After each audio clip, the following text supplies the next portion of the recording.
Chewbacca had them well on their way out of Teardrop's gravity well by the time Han dropped into his seat. Nice move, Chewie, he said as he keyed for a status report.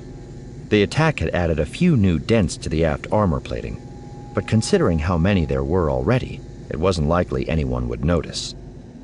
It's always nice when we can obey an Imperial order, for a change. Behind them, Luke came into the cockpit. He actually bought it? He asked, leaning over Han's shoulder to gaze out at the Star Destroyer in the distance. Why not? Han countered. He saw us heading in, and we told him we were heading in. Sometimes you just have to help people think what you want them to. I suppose, Luke said, still sounding doubtful. They still might have decided to board and search us. Not a chance, Han said. Just because they ride around in big fancy ships doesn't make them smart. They're here to hunt rebels, not inspect cargo. Once Chewie had us turned back inward, the only real question was whether the captain would feel like giving his gunners some target practice. Too bad they'll never know what they missed, Luke murmured, taking a last look and then sitting back down. Sure glad you two are on our side. Han frowned over his shoulder, but Luke was peering at the nav computer display, apparently completely oblivious to what he'd just said. Han shifted his gaze to Chewbacca to find the Wookiee looking sideways at him. What? He demanded. The other shrugged his massive shoulders and turned back to his board.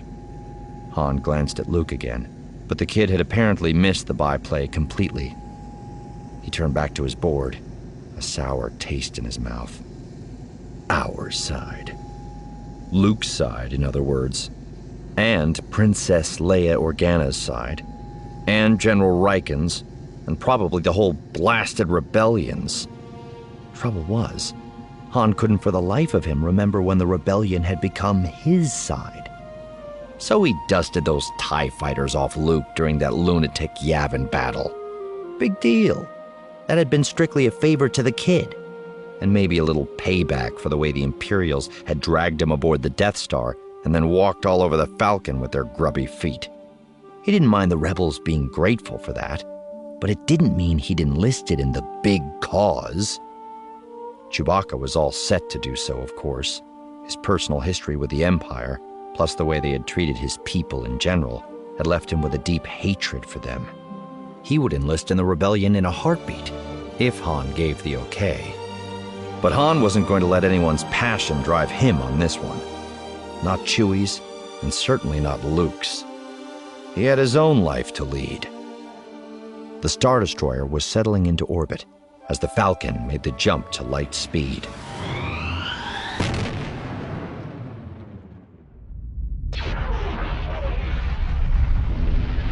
With a final burst, more felt than really heard, the Reprisal's turbo lasers fell silent. Seated on the portside bench in the number 3 stormtrooper dropship, Derek Larone notched up his helmet's audio enhancers, wondering if the battle might be continuing with a more distant set of the Star Destroyer's weapons banks. But he could hear nothing.